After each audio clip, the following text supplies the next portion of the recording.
When the U.S. entered into World War II, America had a labor shortage of more than 16 million, as men from all over the country went to war. As the country itself had just got out of the Great Depression, another 8 million were left unemployed, and therefore quickly hired in an effort to combat the many unfilled positions in factories, assembly lines, and aircraft manufacturing. During this time, the national rate of unemployment dropped down to just 1%. Before the war, it was widely believed that a married woman should not have any sort of job outside the home.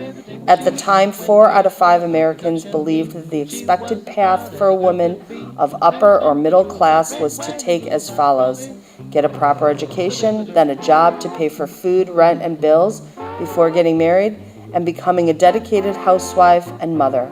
However, as more and more attention was brought to the urgent need to fill jobs, this belief was almost completely dropped, and women, as well as non-serving males, were quickly hired with the help of propaganda publicly sponsored by the government. Among these various commercials and posters lay Rosie the Riveter, a dark-haired, buff-looking woman with a full face of determination and a can-do attitude. Rosie was originally painted by a young Pittsburgh artist named Howard Miller as part of a poster series for the Westinghouse Company War Production Coordinating Committee in 1942.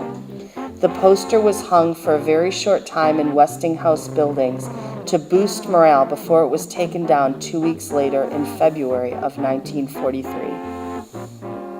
The same year, another version of Rosie was released, this time on the cover of the Saturday Evening Post by another artist named Norman Rockwell.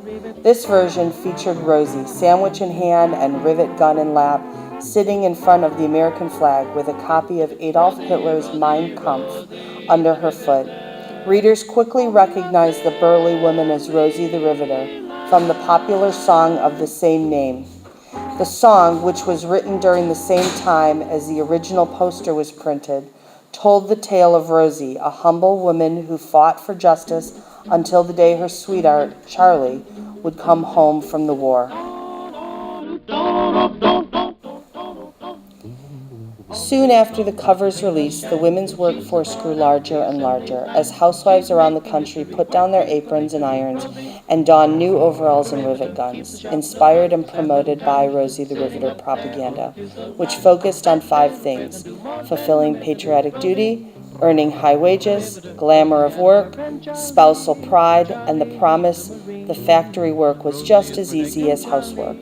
With all of this put together, the workforce of 1943 was comprised of more than 65% women and 35% men. Despite all the hard work that women workers were doing, male supervisors still believed that they were inferior to men and only paid them less than 50% of what a man would get, as well as subjected them to both mental and sexual harassment. Under the guidance and motivation of Rosie, the female workers were unfazed. In addition to new factory jobs, 3 new Army branches designed specifically for women opened up under the support of General George Marshall, who was impressed by the use of women in the labor and armed forces in the UK.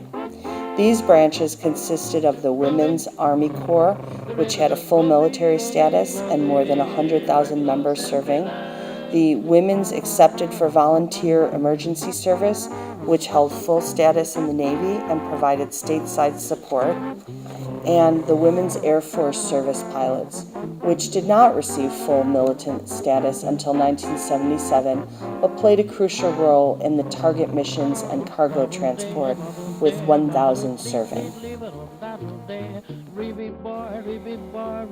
At the end of the war in 1945, it was reported that 3.5 million women willingly left the labor force as a result of them being shoved aside for the returning men. Despite their major role in the war, men believed that they had done their patriotic duty and were happy that they held their place for when they came back. As the preferred hire was now a male veteran, the first to get fired was a woman. As women were now again pressured to return to the domestic sphere, it seemed that everything was returning to normal. However, because of the impact of Rosie, more and more married women were finding jobs elsewhere as secretaries and even back to the male-dominated factories, where, due to their place in the war, they were treated much better than before. Rosie the Riveter was and still is a symbol of power, a symbol that pops out and literally says, "We can do it." Without her, the women of the 1940s would have never stood up and joined the ranks of men and would have been too timid to fight for their say in equality.